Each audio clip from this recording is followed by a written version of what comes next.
Dice así, porque no fue a los ángeles a quienes Dios sometió el mundo venidero del cual hablamos, pues alguien dio testimonio en un lugar diciendo, ¿qué es el hombre para que te acuerdes de él? ¿O el hijo del hombre para que tengas cuidado de él? Le has hecho por poco tiempo menor que los ángeles, le coronaste de gloria y de honra. Todas las cosas sometiste debajo de sus pies. Al someter a él todas las cosas, no dejó nada que no esté sometido a él. Pero ahora no vemos todavía todas las cosas sometidas a él.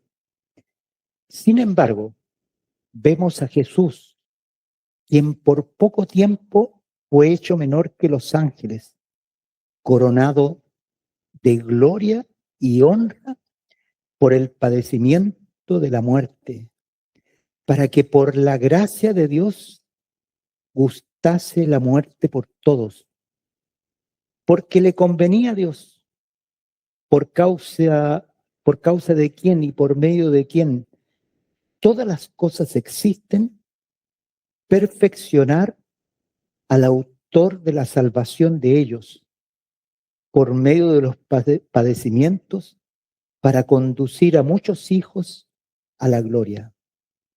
Pues tanto el que santifica como los que son santificados, todos provienen de uno. Por esta razón, Él no se avergüenza de llamarlos hermanos, diciendo, anunciaré a mis hermanos nombre. En medio de la congregación te alabaré. Y otra vez, yo pondré mi confianza en Él. Y otra vez, he aquí yo y los hijos que Dios me dio. Por tanto, puesto que los hijos han participado de carne y sangre, de igual manera Él participó también de lo mismo, para destruir por medio de la muerte al que tenía el dominio sobre la muerte. Este es el diablo, para librar a los que por el temor de la muerte estaban toda la vida condenados a esclavitud. Porque ciertamente no tomó para sí a los ángeles, sino a la descendencia de Abraham. Por tanto, era preciso que en todo fuese hecho semejante a sus hermanos, a fin de ser un sumo sacerdote misericordioso y fiel en el servicio delante de Dios para expiar los pecados del pueblo, porque en cuanto él mismo padeció siendo tentado, es poderoso para socorrer a los que son tentados. Amén. Acompáñenme, hermanos, a orar. Padre, tu palabra es verdad. Tu palabra es inspirada por el Espíritu Santo. Y nosotros sabemos que es tu voz hablando, Señor, desde el pasado y sigue hablando del presente y también nos habla del final de las cosas. El mundo se sigue destruyendo cruelmente, Señor, y nosotros escuchamos que hay guerras y rumores de guerra,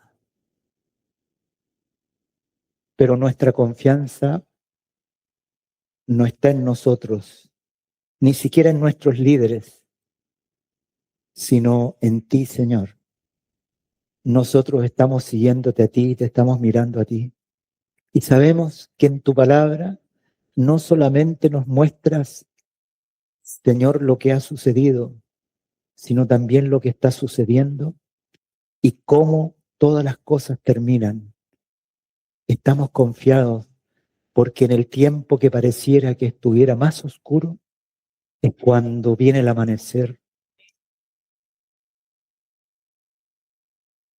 y aparecerá el sol del mediodía, el cual la iglesia espera. A ti, Señor, que aparecerás desde los cielos. Te bendecimos en esta hora y te rogamos por tu palabra, que tu palabra pueda crecer en medio de tu pueblo. Puedas tú ser glorificado y tu pueblo pueda vivir para tu gloria en este tiempo. Muchas gracias, Señor. Amén.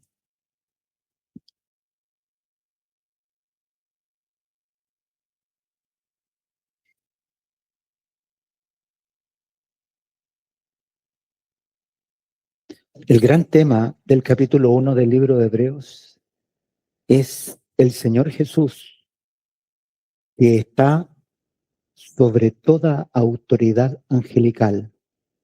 Y en la Biblia dice, es superior a los ángeles. La creación angélica es una creación superior a la creación humana. Por lo tanto, cuando la Escritura dice que Jesús es superior a los ángeles, quiere decir que ha sido puesto sobre toda autoridad. El libro de Filipenses dice que Dios le ha dado un nombre que es sobre todo nombre, para que al nombre de Jesús se doble toda rodilla y toda lengua confiese que Jesús es el Señor. Nosotros sabemos que un día eso va a suceder en el tiempo del milenio, pero antes que eso suceda, la iglesia ha de confesar que Jesús es el Señor. A veces nosotros escuchamos esta declaración, yo sé que algunos de aquí la han escuchado, el pueblo de Dios dice Jesús es el Señor en el cielo, en la tierra y debajo de la tierra, lo cual es muy verdadero, pero no muchas veces aquellos que lo proclaman lo hacen con pleno entendimiento, sino lo hacen porque oyeron a otros, ¿no es cierto? Y lo dicen con su boca. Y entonces él contemplaba el cielo. Y un día que estaba contemplando el cielo, él dijo, cuando veo las estrellas, dice, y veo la obra de tus manos, me hago una pregunta. ¿Qué es el hombre para que te acuerdes de él? ¿Qué es el hombre para que lo visites? Miren lo que dice esta meditación de David inspirada cuando está en el campo y ve lo pequeño que él es. Y él dice, lo hiciste un poco menor que los ángeles y le coronaste de gloria y de poder y le pusiste sobre todas las cosas. Pero ahora no vemos que todas las cosas se le sujetan. Hermanos, cuando Dios creó al hombre, lo creó y sujetó toda la creación a la autoridad del hombre. Pero cuando el hombre fue engañado por la serpiente antigua, entonces, a pesar de que los dones de Dios son irrevocables, el hombre siguió teniendo la autoridad de parte de Dios, pero no la pudo ejercer. ¿Y por qué no la pudo ejercer? Porque había muerto a causa del pecado. Tenía esa autoridad, pero no la pudo ejercer. ¿Y quién la ejerció? El enemigo de Dios. Y entonces la Escritura dice, y vemos a Jesús, que fue hecho un poco menor que los ángeles. Empieza a hablar de la encarnación de Jesús. Y fue eh, hecho un ser humano. Y por lo tanto, entra dentro de la calificación del Salmo 8. Fue hecho un poco menor de los ángeles y dice, y coronado de gloria y poder a causa de la muerte. Porque en la muerte, el día que el Señor Jesús murió, hermanos, pasó algo glorioso que no había pasado desde que el hombre pisaba la tierra. ¿Y qué es lo que sucedió? Ningún hombre hasta ese momento había muerto sin pecado. Y Jesús venció al pecado, venció al diablo en la cruz y le arrebató cuando bajó a los lugares más bajos de la tierra, le quitó esa autoridad que le pertenecía al hombre, que Dios se le había dado como autoridad sobre todas las cosas, y en un sentido figurado significa que el Señor Jesús, cuando estaba inerte en la cruz, su cuerpo, su vida interior bajó hasta los lugares más bajos de la tierra, pero sin pecado, porque los pecados de todos nosotros estaban sobre él. Y habiendo enfrentado al diablo en la muerte, le quitó la autoridad que tenía. Y los demonios chillaban y se lanzaban contra él, pero la muerte no le pudo retener y resucitó de los muertos. Jesús se levantó de la muerte y el libro de Hebreos le llama el primogénito. En los evangelios, Jesús es el unigénito, queriendo decir que no hay otro como él.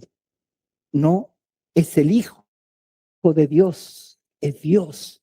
No, pero cuando resucita de los muertos, le llama el primogénito, porque ha nacido así como Dios en Adán y Eva.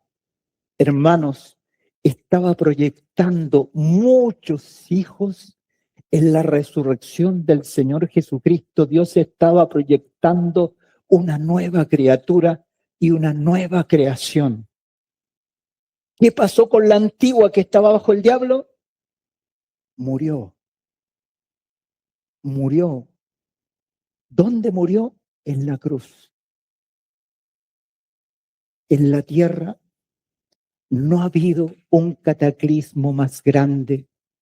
Y miren que han habido varios cataclismos, algunos mostrados en la Biblia, como el diluvio, por ejemplo, o como la destrucción de Sodoma y Gomorra. Nosotros hemos tenido terremotos devastadores. El más grande terremoto sucedió aquí en Chile. El epicentro fue en Valdivia, ¿no? No ha habido terremoto medible más grande que ese. Pero yo quiero decirles que el más grande suceso catastrófico que ha sucedido en la tierra sucedió ese día, hermanos, que Jesús estaba colgando de la cruz. Porque Dios juzgó al hombre nacido en Adán y no encontró nada en él. Si hubiera encontrado algo para rescatar, Jesús no hubiera muerto. Pero habiendo sido el hombre juzgado por Dios, no solamente juzgó al hombre, sino juzgó todo lo que estaba bajo el hombre. Todo el mundo antiguo pereció en este cataclismo, centrado en una sola persona, en el Señor Jesús. Hermanos, la cruz de Cristo ocupa un lugar central en el cristianismo. Si nosotros no podemos ver esa realidad, porque tiene que ver con nuestras vidas personales, pero también tiene que ver con la vida de la iglesia y también tiene que ver con el mundo. Porque yo me recuerdo de las palabras del apóstol Pablo ahí en el libro de Gálatas. Dice, en Cristo no hay circuncisión ni incircuncisión, sino una nueva creación. Y dice, y a todos los que andan conforme a esta regla, gracia y paz. Cuando Jesús resucita de los muertos, es el primogénito, es el primero. Y después vienen muchos. A través de las generaciones están los muchos. Hermanos, y cuando Jesús resucitó de los muertos, anduvo 40 días con los discípulos. Anduvo con ellos y les habló. Y ustedes querrán saber de qué les habló. Bueno, la Biblia dice de qué les habló. ¿Saben de lo que les habló el Señor cuando resucitó de los muertos y anduvo con ellos? Les habló del reino de Dios. ¿Y por qué les habló del reino de Dios? Porque esta nueva creación está bajo la autoridad de Dios. El hombre se había sacado el señorío de Dios y había dicho, quiero ser feliz sin Dios. Tengo derecho a ser feliz. Y le parece al hombre que el pecado es su felicidad, ¿no? Y sin darse cuenta es una trampa diabólica que en algún momento el ser humano paga las consecuencias de esa vida. Pero el Señor Jesús, hermano, les habló de que ahora había un reino. Y si había un reino, entonces había un rey. Y la Escritura dice que cuando el último día de esos 40 días que Jesús resucitó, dice que estaba hablando de ellos sobre este tema. Les habló 40 días sobre el mismo tema, el reino. Él es el reino, el reino. Y entonces dice que de pronto Jesús se empezó a elevar delante de ellos. Y ellos le vieron subir al cielo. Y cuando Jesús iba subiendo al cielo, entonces se le aparecieron unos ángeles a los discípulos y les hablaron y les consolaron y les dijeron, este Jesús que ustedes le vieron subir al cielo va a descender de los cielos. Y él declaró la esperanza del cristiano, ¿no es cierto? Que este Jesús, hermanos, ¿cómo se desarrolla la historia humana? ¿Cómo el Espíritu Santo a través de las Escrituras muestra el desencadenamiento de la cultura humana? Un día el Hijo de Dios va a descender de los cielos. Para algunos va a ser desastroso, pero para otros va a ser alegría y gozo. Bendito es el Señor. Y cuando el Señor desapareció de su vista, el Salmo dice, ábranse puertas eternas, y entrará el Rey de Gloria. ¿Quién es este Rey de Gloria? El Salmo pregunta, ¿quién es este Rey de Gloria? Nosotros sabemos quién es este Rey de Gloria. Jesús. Y cuando estaban las puertas abiertas, el Padre le habla y le dice, siéntate a mi diestra hasta que ponga a todos tus enemigos por estrado de tus pies. Hermanos, a causa de la obediencia y de su muerte por todos, Jesús se sentó a la diestra del poder en las alturas y fue declarado Rey de Reyes y Señor de Señores.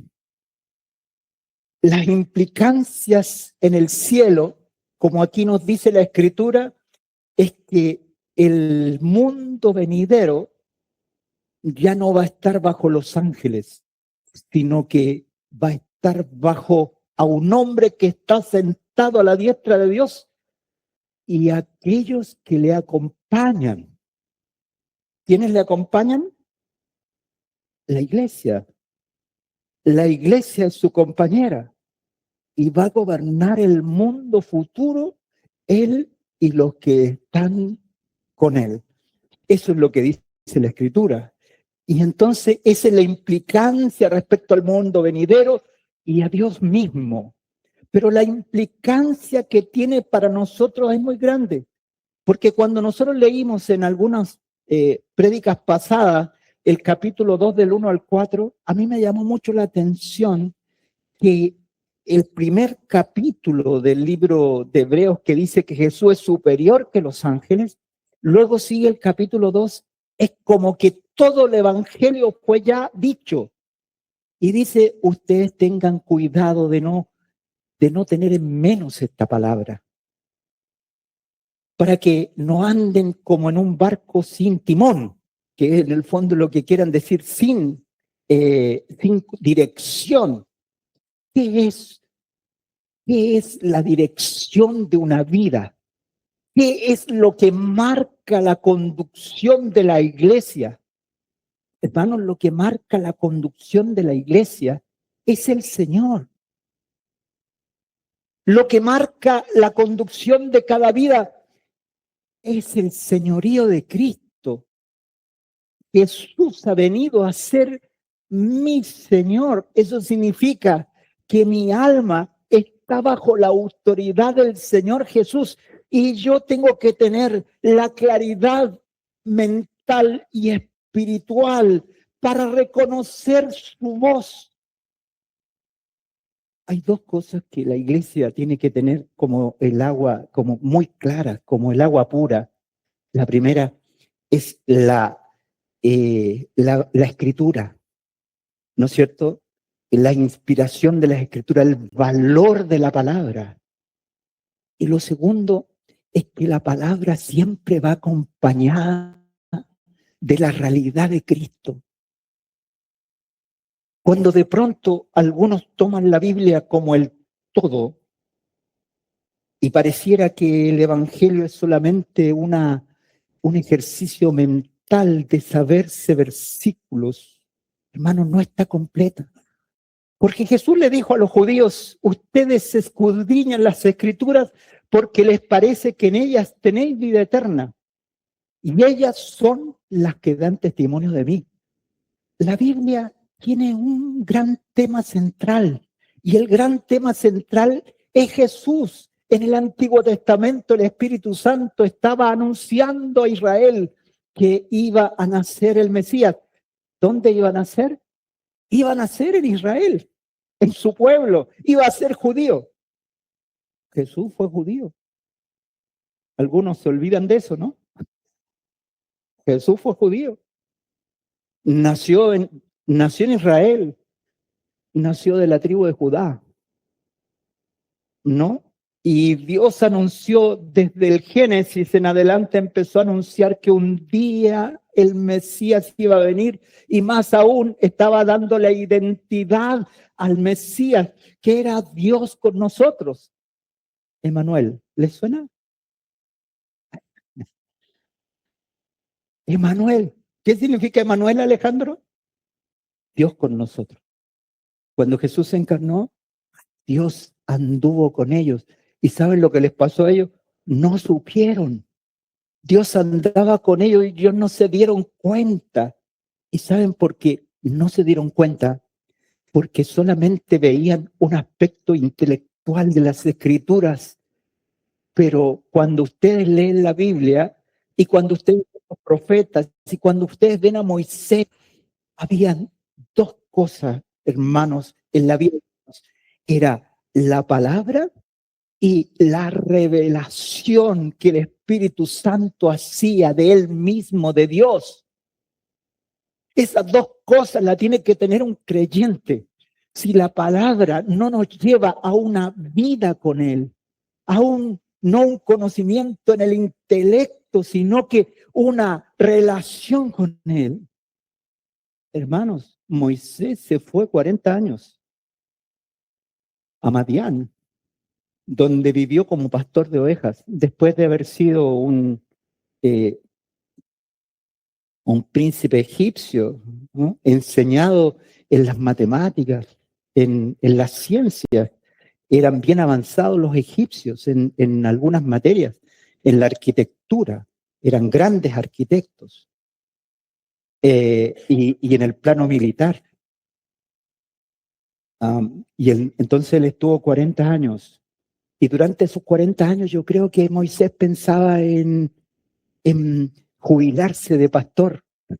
Era era fácil, ¿no? Era pulir los autos y listo, ¿no? O perdón, las ovejas. ¿M?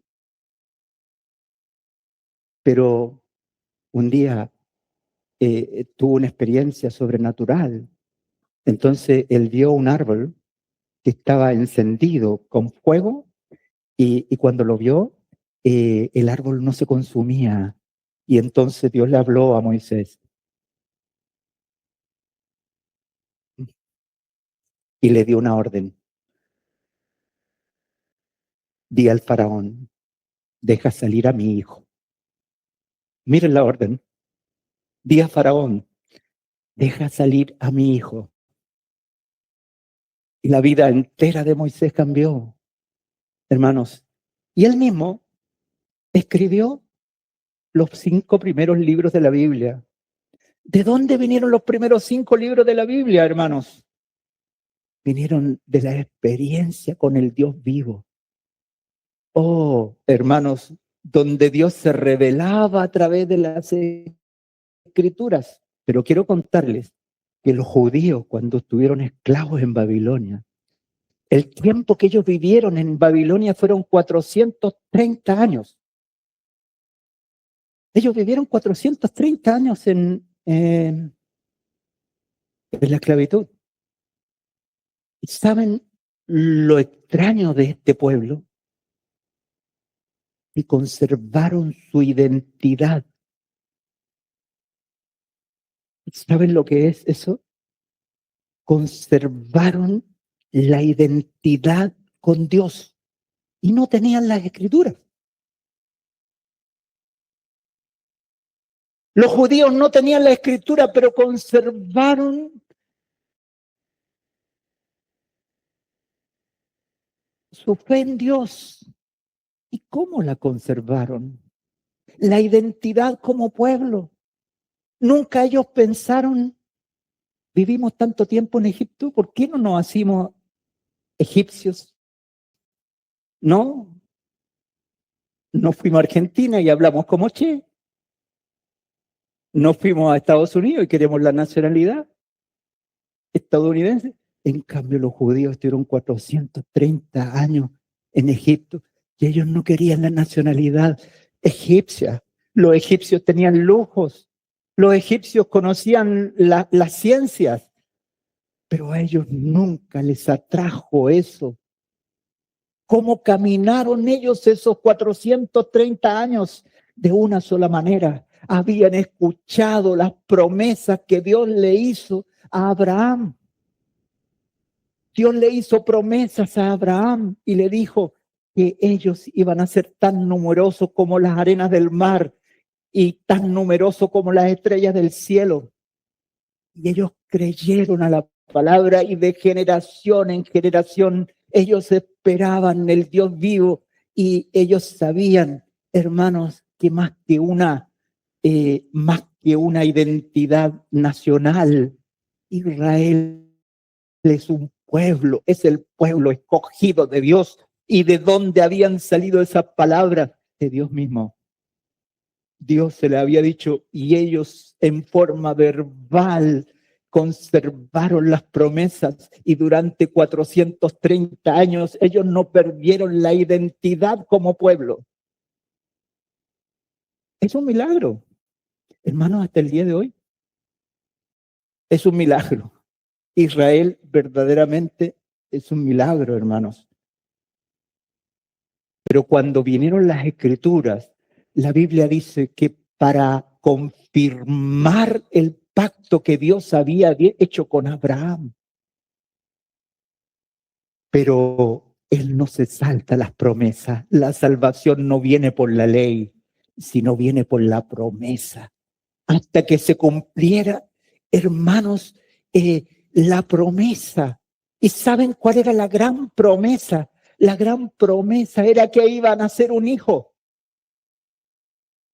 La gran promesa era que iba a venir un hijo, hermanos, y que iba a ser Dios con ellos.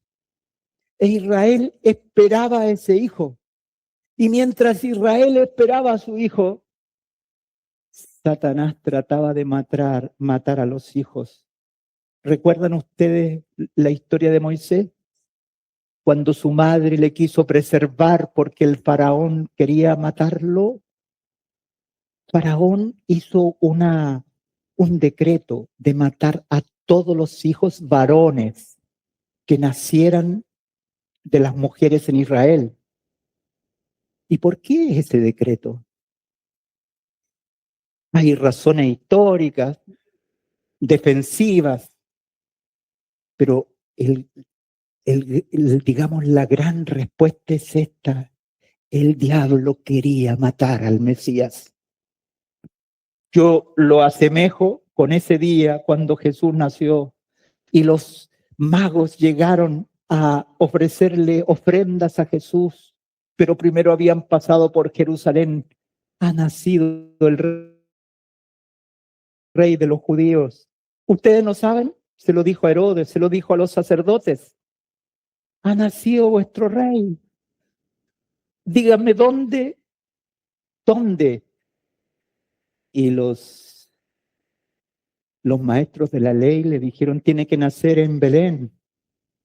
Hermanos, y los magos fueron a Belén y ahí encontraron en un pesebre a Jesús. Había nacido el rey. Israel estaba ignorante. Habían pasado 400 años en que Israel no había tenido profeta y nace el Mesías.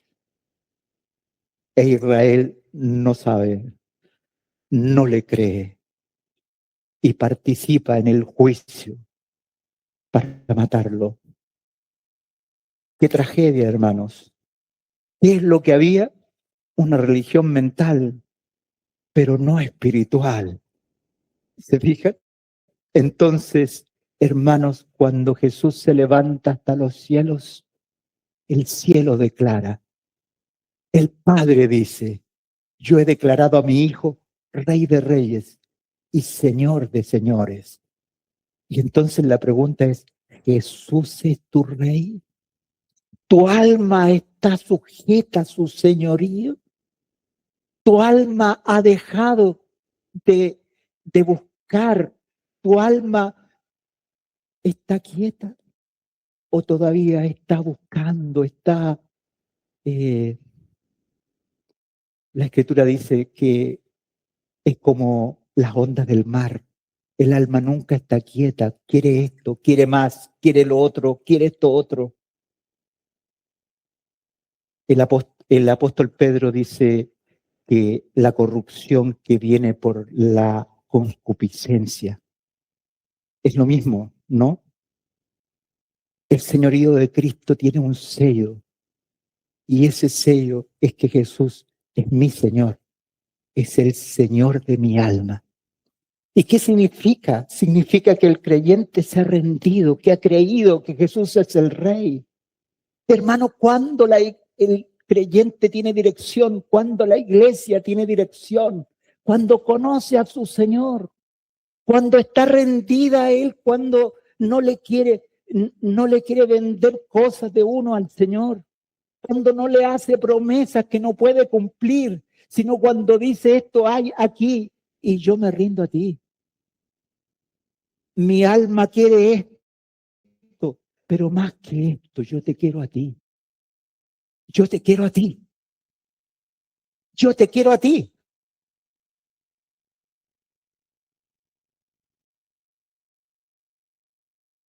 Jesús es el Señor y tiene una implicancia práctica en nuestra vida. Nosotros tenemos un Señor. Nuestra alma, compuesta por la voluntad. Yo hago lo que quiero.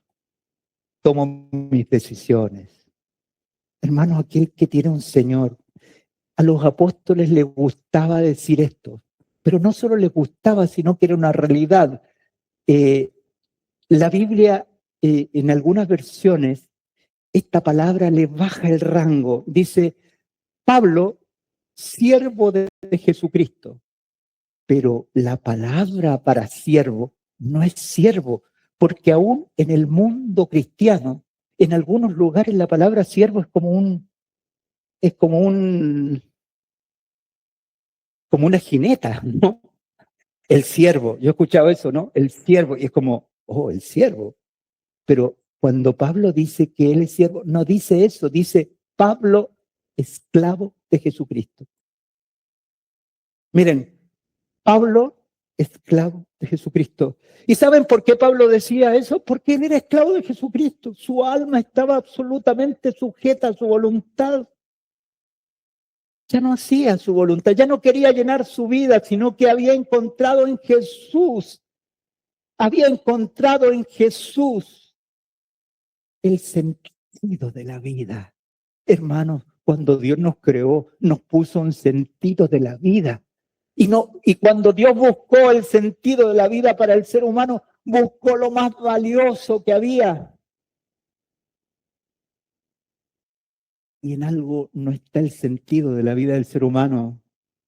El ser humano buscó el sentido en el yo. Yo necesito, yo quiero, yo deseo, yo. Pero cuando Jesús vino, Pablo dice, con Cristo estoy juntamente crucificado. ¿Qué está crucificado? La voluntad. ¿Qué más está crucificado? Los sentimientos. ¿Qué más está crucificado? La inteligencia, la razón humana. Y esas tres cosas, ¿dónde están? Están a los pies de Jesucristo, hermanos. Eso significa que Jesús es el Señor, que nosotros que hemos decidido seguir a Cristo, hemos puesto nuestra alma bajo su señorío. Por eso el capítulo 2 dice, no haya alguno que menosprecie la palabra. ¿Qué es menospreciar sino no ver la dirección, hermanos, que tiene este señorío en nuestras vidas? Jesús es el Señor. Jesucristo es el Señor. Es la gran realidad de la palabra. Y entonces, cuando tú tienes que tomar una decisión, tú no tienes que saber que tú tienes un Señor. No es que yo saco cuentas y por aquí me va a ir mejor, por aquí me va a ir peor, no. Y mi jefe, dijo alguien por ahí, y mi marido, mi esposa, los autos, dijo otro por ahí. Hermanos, pero la realidad es, Jesús es mi amo.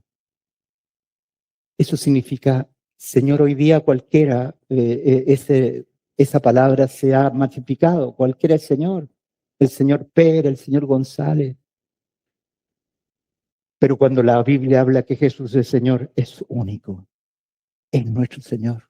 Esto es el Evangelio. ¿Y cómo llegó a ser Señor? Porque murió por todos. ¿Se fijan? Y Dios lo exaltó hasta lo sumo y le dio ese nombre por sobre todo nombre. Jesús es el Señor. Se resume el Evangelio. Jesús es el Señor. Lo repite mi alma. Jesús es el Señor. Jesús es Señor en el cielo, en la tierra y debajo de la tierra. Y en la tierra, Jesús es Señor de la iglesia. Y Jesús es mi Señor. Cuando la iglesia está mirando a Cristo, hay unanimidad.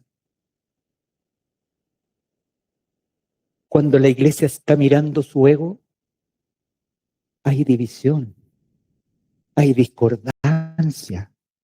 Pero cuando estamos mirando a uno, cuando estamos mirando al Señor, hay unidad. Jesús es el Señor, eso es el Evangelio. Jesús fue levantado y nosotros hemos nacido de Cristo. Hemos nacido de esta nueva creación. Esta creación que ustedes ven tanto física como autoridad global, un día va a caer, porque el anuncio de su caída ya fue hecho en la cruz.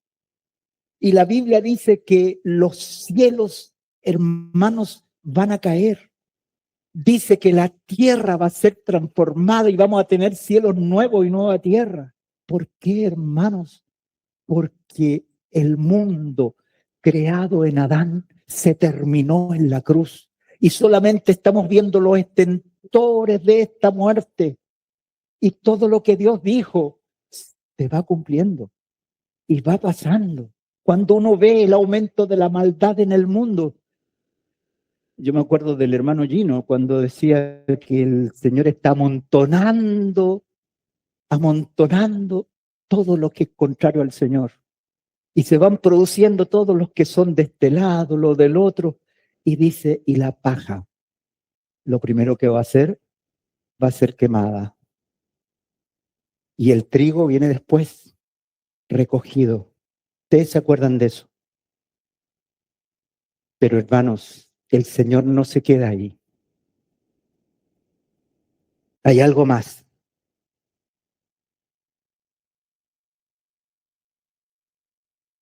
Hay algo más aquí que nos presenta.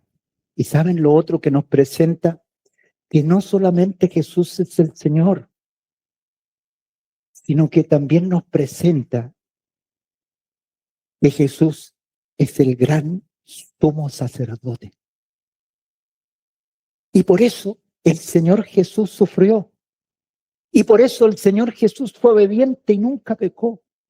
Y cuando Jesús murió, fue perfecto. Era necesario que Jesús creciera y fuera perfecto. Durante toda su vida, el Señor Jesús fue pasando grados hasta llegar a ser perfecto humanamente. Aunque Él era el modelo como Dios de perfección, Jesús fue aprobando a través de los sufrimientos. El Señor Jesús sufrió aún antes de morir, aún antes de nacer, porque en la historia de la descendencia del Mesías fue perseguida por el diablo. Intentos de matar la descendencia. Cuando ustedes ven la historia de los reyes de Israel, cómo Satanás quiso matar y exterminar la descendencia de David y por ende exterminar al Mesías. Cuando él nació, Herodes mandó a matar a todos los niños. ¿Ustedes recuerdan, hermanos, cómo fue cómo fue perseguido el Mesías? Y cómo él hizo lo contrario de Adán. Adán desobedeció. En cambio, Jesús obedeció. Un hombre se le tiró a los pies y le dijo, Señor, te seguiré donde quiera que vayas. ¿Qué hubiera hecho un político? Jesús no era político. ¿Saben por qué? Porque le dijo, mira, las aves del cielo tienen nido y las zorras del campo tienen guarida, pero el Hijo del Hombre no tiene dónde recostar su cabeza, queriéndole decir que no iba a tener ninguna ganancia siguiéndolo, me refiero a lo material, sino que iba a tener persecución, iba a tener falta de comodidades, iba a tener situaciones difíciles. Jesús siguió al Padre en todas las situaciones. Un día, a la última fiesta que él asistió, recuerden que los judíos tenían por ley asistir a tres veces a Jerusalén, a las fiestas, y sus hermanos le dijeron, anda, muéstrate. Hoy día una hermana me preguntaba sobre los hijos de María. ¿Por qué Jesús no le dejó a sus hijos, otros, la encomienda de la madre? Por algo muy simple, porque no eran convertidos, eran enemigos del Señor. Jesús en su casa fue perseguido, sus hermanos le persiguieron. Su madre, a pesar de guardar las cosas en su corazón, en un momento creyó que Jesús estaba loco y lo quería volver a casa. Y entonces el Señor le encomendó a su discípulo, amado, a su madre. No, no se la podía encomendar a sus hijos no convertidos, aunque después se convirtieron todos, ¿no? De hecho, dos de los escritores de la Biblia, del Nuevo Testamento, eran hermanos del Señor, Santiago y Judas. Esos dos libros que están en el Nuevo Testamento fueron escritos por dos hermanos del Señor. Y Santiago fue muy reconocido por la iglesia por ser un hombre de oración, ¿no? Decía que sus rodillas tenían callos de todo el tiempo que permanecía de rodillas, clamando, intercediendo por la iglesia. Bendito es el Señor. Y entonces, cuando llegó a la cruz, Jesús lloró delante de Dios y se angustió porque se dio cuenta que él no podía. Y él le rogó al Padre, pasa de mí esta copa, pero no se haga mi voluntad. El momento más crucial, la prueba más alta que Jesús recibió fue ese momento cuando se acercó el momento de morir en la cruz. Cuando ustedes leen, por ejemplo, el Evangelio de Juan, el Evangelio de Juan va siendo una crónica de los días anteriores a su muerte hasta el día preciso en que él fue tomado y luego crucificado. Pero Jesús esa noche ora y dice, Padre, pasa de mí esta copa, pero no se haga mi voluntad, sino la tuya. ¿Qué estaba diciendo? Señor, aunque mi sufrimiento sea insufrible, yo voy a hacer tu voluntad. Oh, hermano, eso es el señorío de Cristo. Eso es cuando el creyente tiene a Jesús como centro de sus vidas. Aunque lo esté pasando mal, yo quiero hacer tu voluntad. No quiero salvarme. Faltó agua en Israel y querían apedrear a Moisés. ¿Se fijan cómo es el ser humano? Faltó agua, lo empezaron a pasar mal y querían apedrear a Moisés. ¿Ustedes lo recuerdan? Y entonces Moisés llevó a los ancianos de Israel hasta la roca de Horeb y golpeó la roca 2 veces, lamentablemente. Era una sola vez y salió agua. Y el libro de Corintios dice, y les acompañaba la roca. Dice que a Israel los 40 años que anduvieron en el desierto les acompañaba la roca. Y esa roca era Jesús. A nosotros de igual manera nos acompaña la roca. Y a veces nos tenemos que sostener como viendo al invisible. A veces cuando todas las cosas parecen caerse a nuestro lado, cuando parece que tenemos que salvarnos de alguna situación, hermanos, qué bueno es saber que no tenemos que actuar como lo hizo Israel. No tenemos que murmurar, no tenemos que irnos contra nosotros mismos, no tenemos que tomar decisiones, sino que tenemos que esperar en la roca de los siglos, porque Él no nos puede abandonar, Él no nos puede dejar. Jesús es esa roca. Y entonces Jesús, fortalecido por un ángel, fue a la cruz. Y durante las 6 horas que yació en esa cruz, hermanos, agonizante, lo sostuvo el amor al Padre y el amor a nosotros. Cuando Jesús se estaba colgando de esa cruz, se estaba acordando de Martín y de Alejandro y de la Dinita.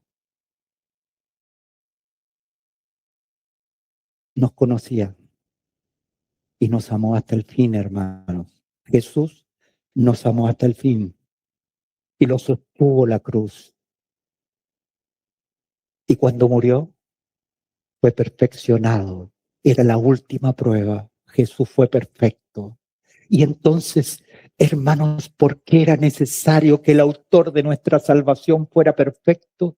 Era necesario que aquel que se iba a sentar a la diestra del poder en las alturas tuviera la capacidad intrínseca de santidad para vivir al lado de un Dios santo. Cuando Jesús ascendió a los cielos, Él entró por sus propios méritos, era perfecto y podía permanecer en ese lugar.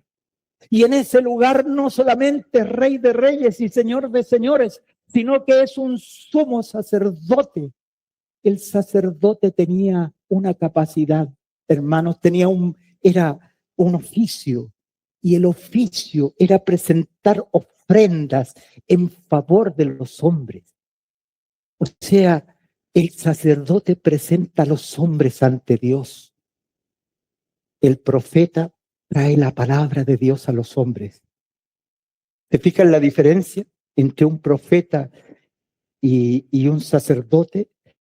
Jesús se sentó en los cielos y fue declarado sumo sacerdote según el orden de Melquisedec.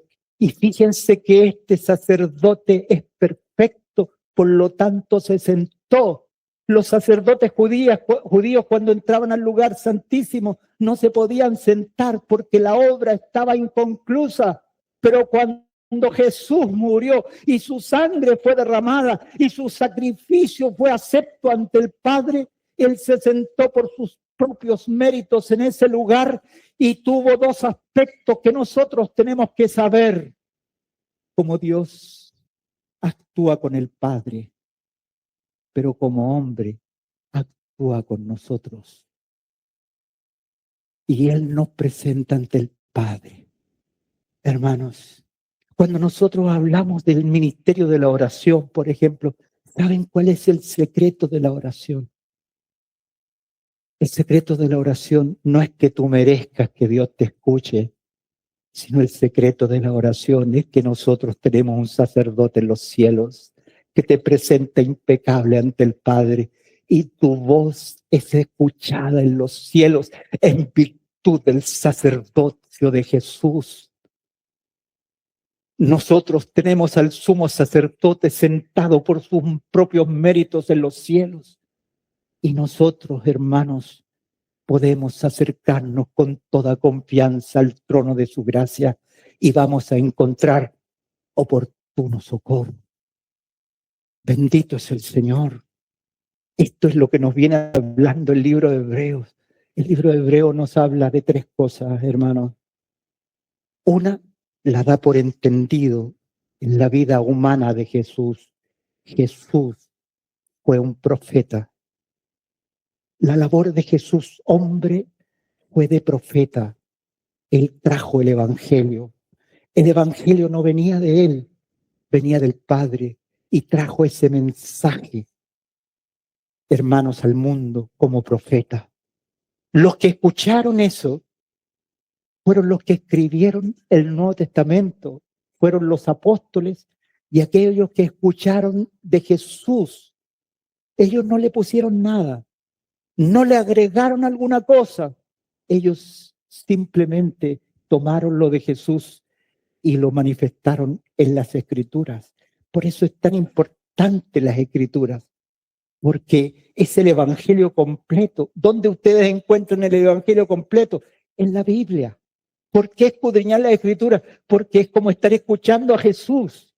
Y eso que ellos hablaron y que está impreso en la Biblia viene a hacer vida para nosotros, porque la palabra trae una realidad. Y no queréis venir a mí para que tengáis vida. Esa es la invitación de las Escrituras siempre.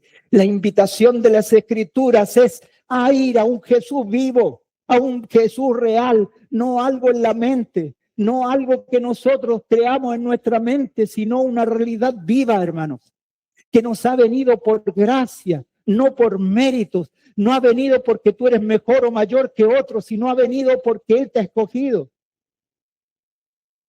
Y algo, hermanos, que nosotros debemos agradecer es que nuestra cabeza está en los cielos. ¿Saben lo que es la salvación? Que Jesús es el Señor. Esa es la salvación. Y usted dirá, ¿cómo? Sí. Porque cuando la iglesia se reúne a comer el pan, está diciendo que somos uno con el Señor. que nuestro representante está en los cielos y nosotros también estamos con Él en los cielos. Nosotros somos salvos porque nuestra cabeza está en los cielos. ¿Se fijan? Y cuando ustedes siguen leyendo el libro de Hebreos, se van a encontrar con la palabra confianza, reposo. ¿Y qué significa? ¿Sobre qué reposa el pueblo de Dios? Sobre lo que ha creído. Cuando nosotros pensamos que estamos ganándonos la salvación, no hay reposo. Pero cuando nosotros vemos a nuestro Señor en los cielos, nuestra salvación está pagada, está comprada. Y ese amor tan grande que Él nos brindó, también se paga con amor. Amor con amor, se pagan. ¿Por qué le amamos? Porque Él nos amó primero. Entonces Jesús es profeta. Jesús es rey, porque se sentó en los cielos sobre toda autoridad y dominio. Y Jesús es sumo sacerdote. El Señor Jesús reúne tres cosas que ninguno de los hombres podían tener. El rey en Israel no podía ser sacerdote. Podía ser profeta. David era rey y profeta, pero no podía ser sacerdote. Isaías era sacerdote y profeta, pero no podía ser rey. Pero cuando vino el Mesías, se levantó hasta los cielos. Y nosotros tenemos en los cielos a uno que es profeta, que es sacerdote y es rey. Como profeta nos dejó el Evangelio. Estas palabras preciosas, cada palabra, cada consejo de ella, nosotros no lo tenemos que tomar en menos. Es su palabra. Como rey, se sentó en los cielos y nos llevó a nosotros a los cielos. Nos salvó. Nuestro Señor está en los cielos y la iglesia está sentada juntamente con Él en los cielos, confiando. Y como sumo sacerdote,